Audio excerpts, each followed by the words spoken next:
What if the reason you're not achieving big goals isn't because you're aiming too high, but because you're avoiding what feels too small? Think about it. There's a type of person who says, "I'm meant for something bigger. I don't want to waste time on small, meaningless tasks," so they wait. They delay. They skip the basics. They reject the small stuff, but here's the paradox. They don't do the big things either. So what's really going on in the mind? Let's break down the psychology behind people who avoid small tasks in the name of big ambitions, yet stay stuck in the same place. First, they confuse vision with action. Having big dreams feels powerful. It gives you identity, direction, even a sense of superiority. But psychologically, imagining success can create a false sense of progress. Your brain releases a small reward just by thinking about the future. So instead of building momentum through action, you get addicted to the idea of success. And the small steps, the ones that actually lead somewhere, start to feel unnecessary. Second, they devalue small wins. To them, small tasks feel insignificant. Sending emails, learning basics, practicing daily. They think, this won't change anything, but here's the reality. Big outcomes are built on small, repeated actions. When you dismiss small wins, you disconnect yourself from the process that creates real growth. And without that process, nothing moves. Third, they fear starting at a low level. This one is deeper. Many people don't avoid small tasks because they're lazy.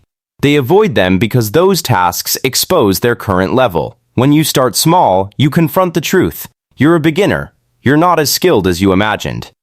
And that can hurt the ego. So instead of facing that discomfort, the mind protects itself by saying, "I'm meant for bigger things." But that belief becomes a trap, because you never allow yourself to start. Fourth, they chase motivation instead of discipline. They wait for the right mood, the perfect moment, the sudden burst of inspiration. But small tasks require consistency, not excitement. And people who rely only on motivation struggle with anything that feels routine. So they postpone action, telling themselves, "I'll do it when I feel ready," but readiness rarely comes on its own. And in that waiting, time slips away. Fifth, they have an all-or-nothing mindset. For them, it's either big success or nothing at all. If they can't do something at a high level, they'd rather not do it. If the result won't be impressive, they don't start. This perfection-driven thinking creates paralysis, because big goals feel overwhelming and small steps feel meaningless, so they get stuck in between, doing neither. Sixth, they underestimate the power of momentum.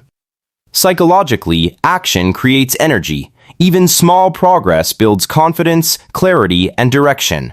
But when you avoid small tasks, you lose momentum. And without momentum, even big goals feel heavier.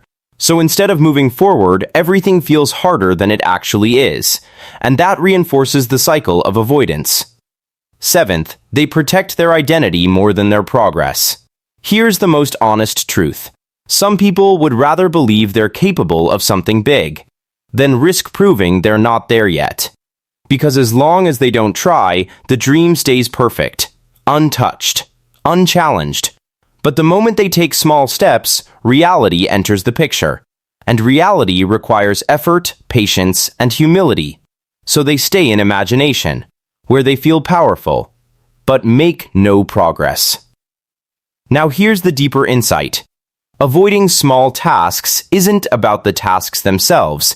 It's about how you see yourself.